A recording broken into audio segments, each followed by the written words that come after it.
আপনি কি জানেন রিটেল ট্রেডার যদি একদিন মার্কেট ট্রেড না করে তাহলে শুধু ট্রেডারের নয় সরকারের রেভিনিউতে একটা প্রভাব পড়তে পারে।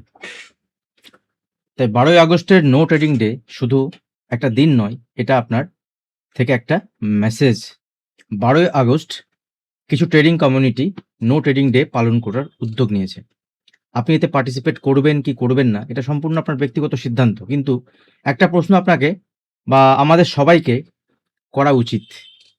রিটেল ট্রেডারদের জন্য মার্কেট কি দিন দিন কঠিন হয়ে যাচ্ছে?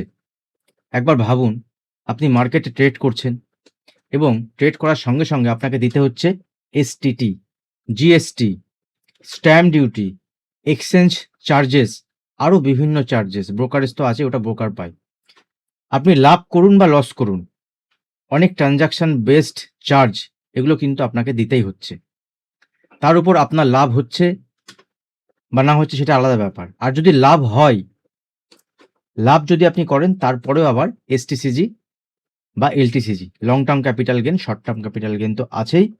আর যারা এফএনও ট্রেড করেন তাদের জন্য আলাদা চার্জেস, আলাদা ট্যাক্সেস আছে। অর্থাৎ ট্রেড করা মানেই একটা বড় কস্ট।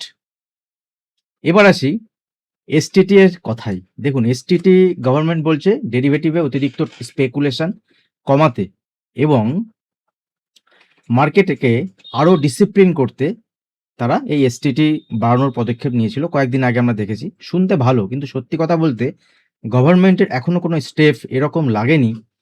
শুনতে ভালো লেগেছে যেটা রিটেল ট্রেডারদের জন্য ভালো কিছু হয়েছে। এসটিটি বাড়ানো মানে কি রিটেল ট্রেডারদের পার্টিসিপেশন কমে যাবে? অতিরিক্ত অপশন ট্রেডিং কমে যাবে? দেখুন, এসটিটি তো বেশি লাগু হয় ফিউচার ট্রেডিং এর ক্ষেত্রে। এসটিটি তো কম লাগু হয় অপশন ট্রেডিং এর ক্ষেত্রে। কারণ আপনি ২-৫ হাজার টাকার অপশন বাই করছেন, সেখানে তো আপনার এসটিটি কমই লাগে।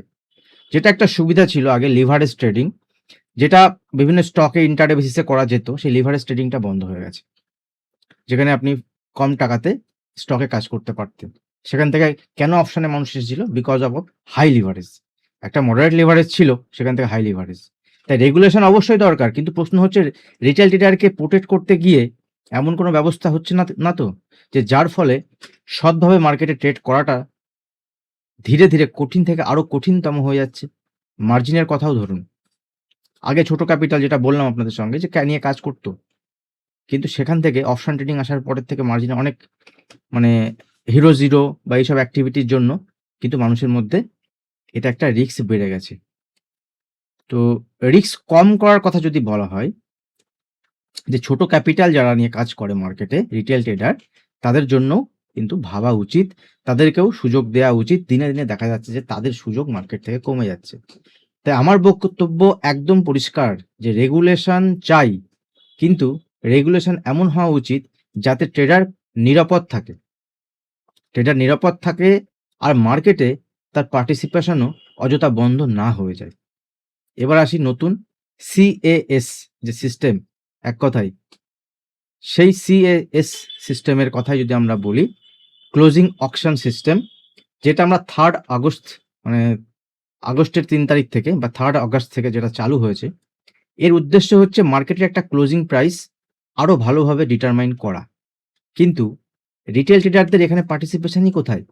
মার্কেটের যে উপর নিচে হচ্ছে লাস্টের দিকে, উদ্দেশ্য খারাপ নয়, সেখানে রিটেল ট্রেডারের পার্টিসিপেশনই নেই। নতুন সিস্টেম আসার পরে শেষের দিকে প্রাইসের মুভমেন্ট এমনভাবে হচ্ছে, যেখানে রিটেল ট্রেডাররা যারা এক্সপায়ারিতে লাস্টের দিকে প্রাইস মুভমেন্ট নিয়ে একটু কাজ করতেন, তাদের এখানে হিউজ লস। তো কনফিউশন একটা রয়ে গেছে। বিশেষ করে যারা এক্সপায়ারি ডেতে অপশন ট্রেডিং করেন, তাদের ক্ষেত্রে কিন্তু এটা এখনো পরিষ্কার নয় যে এই সিস্টেম কাজ করছে কিভাবে। আবার অনেকে শোনা আছে যে আমেরিকাতে এভাবে হয়, ওদের ভলিউম অনেক বেশি, আমাদের ভলিউম কম, দিনে দিনে ভলিউম বাড়বে। তো কারণ শেষের কয়েক মিনিটের যে মুভমেন্টটা হচ্ছে মার্কেটে, যেখানে মার্কেট আগে নতুন ট্রেডাররা এসে ৬ মাস টিকতো, সেখানে এখন ৬ দিনও টিকতে পারবে কিনা সন্দেহ আছে। আমার যেটা পার্সোনাল ওপিনিয়ন, যদিও বা আমি এক্সপায়ারির একদম শেষের দিকে ট্রেড করি না। আবার নতুন এই সিস্টেমে মার্কেটের জন্য একটা বিষয়, যে রিটেল ট্রেডারকে সেটা বোঝানোর জন্য আরো বেশি এডুকেশন আর ট্রান্সপারেন্সি তো দরকার। সেটা কি দেওয়া হয়েছে? সেটাও দেওয়া হয়নি। এবার আসি ১২ই আগস্টের নো ট্রেডিং ডেতে। ১২ই আগস্টের নো ট্রেডিং ডেতে আমি কাউকে বলছি না যে আপনি ট্রেড করবেন না। ১২ই আগস্ট অবশ্যই ট্রেড করবেন না, কি করবেন সেটা সম্পূর্ণ আপনার ব্যক্তিগত ব্যাপার, যেটা আমি প্রথমে আপনাদেরকে বললাম, নিজেই ডিসিশন নিন। কিন্তু যদি ভলিউম কম থাকে মার্কেটে, সেক্ষেত্রে আপনি ট্রেড নিয়ে কিই বা ফায়দা করতে পারেন? ফায়দা আপনি করতে পারবেন না। কিন্তু এই ডিসিশন একটা নেবেন, যেখান থেকে কিন্তু একটা উদ্যোগ বা মেসেজ আপনি গভর্নমেন্ট বা সেবিকে দিতে পারেন যে রিটেল ট্রেডারের কথাও শুনতে হবে। কারণ রিটেল ট্রেডারদের মার্কেটে পার্টিসিপেশনের জন্যই গভর্নমেন্টের একটা ভালো রেভিনিউ জেনারেট কিন্তু এখান থেকে হয়। কারণ মার্কেটে শুধু বড়, বড় ইনস্টিটিউশন নেই। মার্কেটে আছে লাখো, লাখো রিটেল ট্রেডার। কেউ অপশন ট্রেড করে, কেউ ফিউচারে ট্রেড করে, কেউ ইন্ট্রাডেতে ট্রেড করে, কেউ সুইং ট্রেড, পজিশনাল ট্রেড করে বা কেউ লং টার্ম ইনভেস্টমেন্ট করে ডেলিভারি বেসিসে। তাদের বিষয়টাও একটু ভাবা উচিত। সবাই মিলে একটা বিশাল মার্কেট, আমরা একটা ইকোসিস্টেম তৈরি হয়েছে মার্কেটে, যেটা ২০২০ পরের থেকে আরো বড় একটা মার্কেট তৈরি হয়েছে। আরেকটা বিষয় গভর্নমেন্টের ভাবা উচিত যে রিটেল ট্রেডারদের জন্য একটা প্রোটেকশন মার্কেটে থাকা উচিত। রিটেল ট্রেডারদের জন্য একটা ট্রান্সপারেন্সি থাকা উচিত। তারা যে ট্রান্সেকশন করে, এই ট্রান্সেকশন বিভিন্ন ধরনের চার্জ এবং যে ট্যাক্সেস লাগানো হচ্ছে, এর পেছনে যে কারণগুলো বা এর এর পেছনে কতটা জাস্টিফিকেশন আছে, সেটা নিয়েও তাদের ভাবা উচিত। যদি এই রিটেল ট্রেডার ধীরে, ধীরে মার্কেট থেকে দূরে সরে যায় বা দূরে সরে যেতে শুরু করে, তার লং টার্ম ইমপ্যাক্ট কি হতে পারে? এটা শুধু ট্রেডারের সমস্যা নয়, এটা পুরো মার্কেটের ইকোসিস্টেমের প্রশ্ন। আমি গভর্নমেন্টের বিরুদ্ধে নই, আবার সেবিরও বিরুদ্ধে নয়। রেগুলেশন অবশ্যই দরকার। কারণ রিটেল ট্রেডারকে প্রোটেক্ট করা দরকার।